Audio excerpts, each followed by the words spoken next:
നിങ്ങൾ കണ്ടില്ലേ നമ്മുടെ പ്രവാസികളുടെ അവസ്ഥ? ചെറുപ്പക്കാരാണ് പ്രവാസികളെ.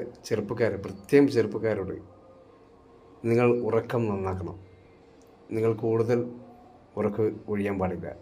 വിശക്കുമ്പോൾ മാത്രം ഭക്ഷണം കഴിക്കുക. വിശക്കുമ്പോൾ ഭക്ഷണം കഴിക്കണം എന്നാണ്, വിശപ്പില്ലാതെ കഴിക്കരുത് എന്നാണ്. നിങ്ങൾ ഉറങ്ങണം നന്നായിട്ട്, വളരെ നേരത്തെ ഉറങ്ങാൻ, നേരത്തെ എണീക്കുക. പരമാവധി ഉറങ്ങാൻ പറ്റുന്നവർ നേരത്തെ തന്നെ ഉറങ്ങണം. ജോലി കഴിഞ്ഞാൽ ഉടനെ ഉറങ്ങുക.